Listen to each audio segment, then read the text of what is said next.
that's going on you or your family members, and you begin to be upset about it. When God promises that I know what you need of, I will furnish what you need, but then you have Satan over here saying, you ain't going to make it. And we start to believe it. So who gave him the power? Who gave him the ability? Our marriage, we're promised to become one. We're promised to have that love with Him like we are with our marriage. Well, how many of us are really there? I know it.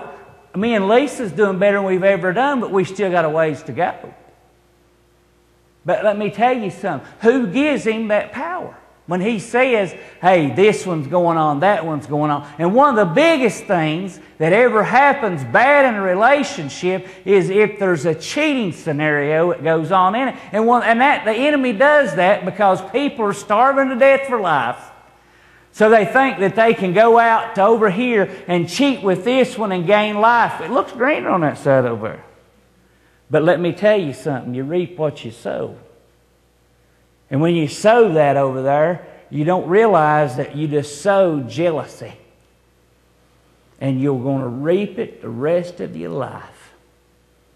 You're going to reap these things. And you see how we give Him power? Because we did something that we shouldn't have done. We disobeyed a commandment of God. And because we disobeyed a commandment of God, we give power to Satan. We give him power. And he uses it against us. Think about it. It's time to erase and renew the mind and start being encouraged about church. Start being encouraged about these things. And start being encouraged about the mighty things. And then God breaks down the minute parts of it. But we have got to get the main course of things right and start renewing our mind in the main course of things. One of them, Satan. We got to get our enemy right. We got to recognize where he's really at, who he really is, and all about him. We got to recognize him. Nothing. It only has power if it's given to him. Period. That's it. He don't have nothing. He was cast out of heaven and given no power. Unless, guess what?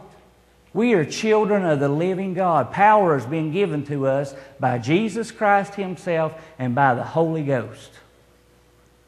We got power in us. So if we hand over our power, guess what? He's got power over us. It's like giving up your gasoline and giving a gallon of your gasoline. If gasoline is our fuel of joy, that gives us fuel of joy in our life, and we give Him a gallon of our joy, then what have we done? Think about these things. And we're going to realize one day that He's nobody. Well, it's time to right now realize it. Start renewing your mind that He has nothing. Because God says, I rebuke you, Satan. And He has rebuked him ever since He cast him out of heaven. He has nothing. He is nobody. He is always going to be a nobody. And He's going to continue to be a nobody. And we need to recognize that He is a nobody, and we should not allow these things to happen in our lives, and do not allow Him to overcome us. So what else can He do? Go with me to 1 Corinthians chapter 7, verse 5 through 7.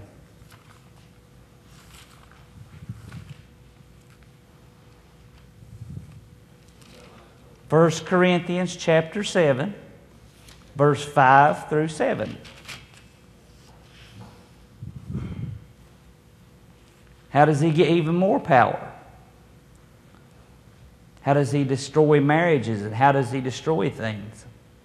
1 Corinthians 7, 5 says this: Defraud ye not one of the other, except if it be the consent for a time, that ye may give yourselves to fasting and prayer, and come together again, that Satan tempt you not for the incontinency, but I speak this by permission and not by commandment.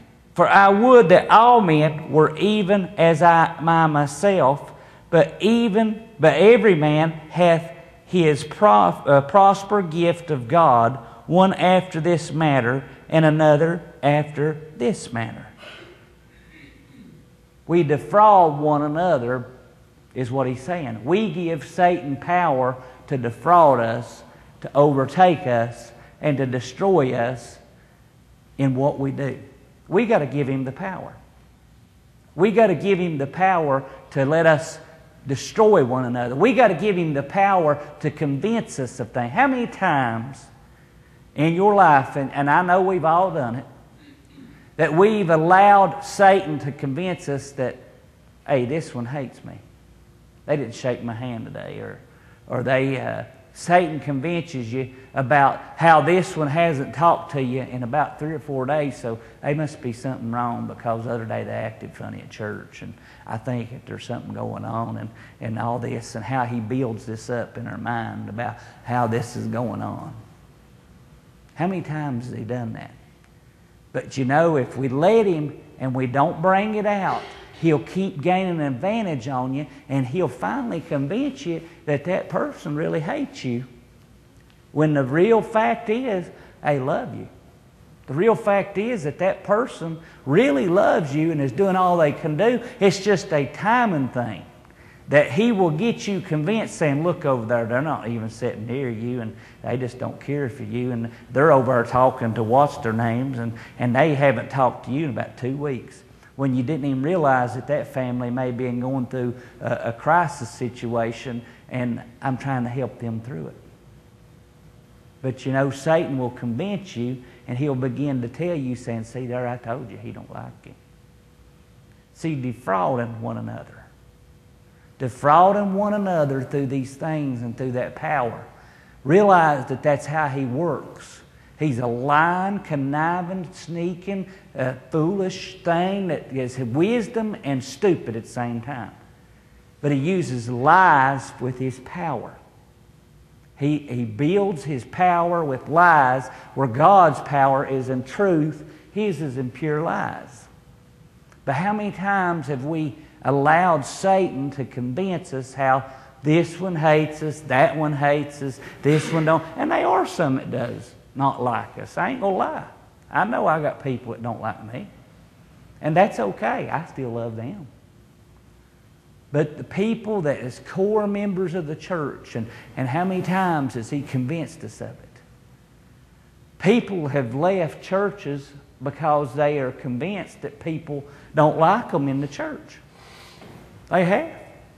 When the bottom line is, we know that you better not go and you better not leave somewhere unless Jesus tells you to go.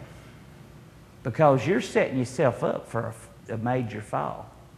The lady that was here this morning even was telling me about that. How that she had made mistakes, she had disobeyed God, and has paid dearly for it.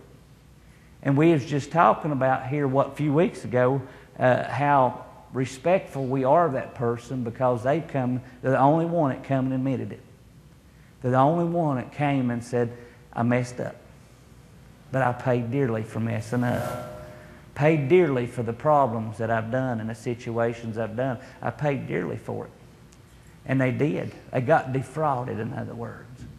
They gave power to the enemy and got convinced that they were right because it sounded so smooth what someone was saying. I remember a church member coming to me some time back, and they were telling me that someone was trying to convince them to leave. And I was telling them, I said, well, where are you supposed to be at? Well, it's supposed to be here. I said, be very careful. And they said, what do you mean? I said, if you continue to listen to something, you'll believe it. Be very careful. If you continue to listen to what this person says, you will eventually leave, whether you're supposed to or not. Because the Bible clearly says, be very careful what you hear, because you'll begin to believe it. That's how you get defrauded. Because the enemy begins to speak, begin to believe it, and you begin to grab hold of it, and you finally believe that this is right, And you don't even realize it's Satan that's saying it.